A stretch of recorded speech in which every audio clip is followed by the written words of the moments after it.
Is the Middle East on the brink of war? Iran is warning Saudi Arabia to stop its air campaign in Yemen and has deployed 2 warships to waters near that country. This as the U.S. speeds up a weapons supply to the Saudi-led coalition striking rebels there. Iran's Ayatollah Khomeini is accusing Saudi Arabia of genocide. Meanwhile, he's also just unleashed a cascade of tweets about the framework of a nuke deal made with the West. One reads, quote, "Hours after the talks, Americans offered a fact sheet that most of it was contrary to what was agreed. They always deceive and breach promises." Greg, that sounds like something we'd say about them. Exactly. That's the hilarity of this whole thing. No, okay, Yemen. So this was a success. This was a success. Makes me question President Obama's metrics of success. But what really kills me is this is a guy who told Scott Walker to bone up on foreign policy. This is a guy whose foreign policy is boneless. It's a McNugget. There's no spine. He called ISIS JV. That's like calling Ebola a head cold. And then you got Marie Harf.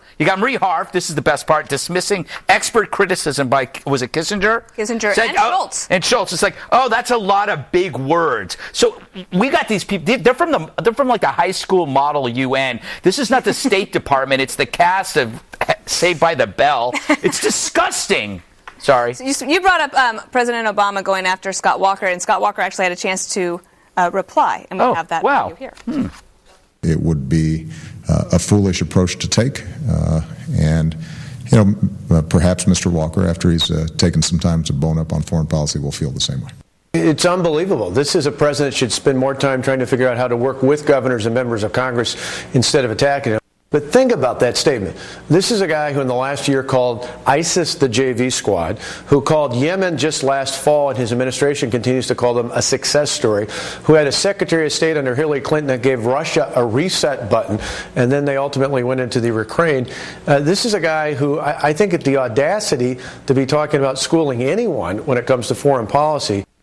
I think that Scott Walker does have a point that President Obama has enough on his plate without needing to fall into the trap of attacking possible Republican presidential contenders. What do you think? Well, sure. But I mean, if he would concentrate and focus on actually doing a good deal with Iran instead of giving them everything and making us look foolish, taking a victory lap when there's nothing to celebrate to begin with. Now he's picking a fight with Scott Walker. Why?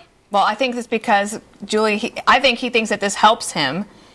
And I think that it keeps him in the news, and it's like the best way he knows how to argue. No, I think he was asked. I think he was asked the question, and he stupidly, I think, took the bait. Can we go back to answering me? No. That's my point. Okay. And he went and he took the bait. Scott Walker, he actually did. You should diminish. If you're Barack Obama, you should diminish Scott Walker by not addressing his comments. He just elevated. Instead, he just elevated Scott Walker. I'm not sure what the strategy of that was. I'm sure his people probably don't either. But I don't think it was planned. I think it was not. Should they be fired? Yes, actually, I thought some of his communications people could have done a better job. This just turned into like a Trump show. By the way, you're fired. By the way, stop trashing Saved by the Bell. I don't want to hear it. No, I was actually saying it was like it because it's so awesome. Oh, okay, so awesome. Eric, do you think that Congress will scuttle or repudiate President Obama on this deal, or is he going to get it? I can't imagine that President Obama is going to try and so Congress, they have 9 Democrat senators who right now who are on board to say, hey, we want a 60-day timeout. We want to look at this deal.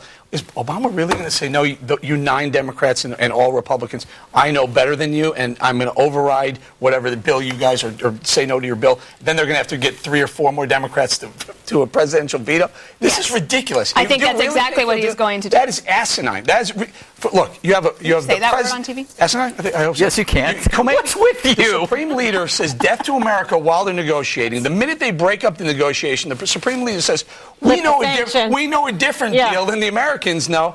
Look, it's time Congress looks at this deal. And so I'm going to get the final word, because I've always maintained that the Iranians are going to do something that will actually save us from our own bad ideas. What, something stupid? Yeah, they're going to continue to say things like this and make it impossible. They've already done it. Yeah. They said, lift the sanctions immediately. You have an interesting point? Well, I think this is all about becoming a superpower in a region. America is the West, Russia, Eastern Europe, China is in Asia.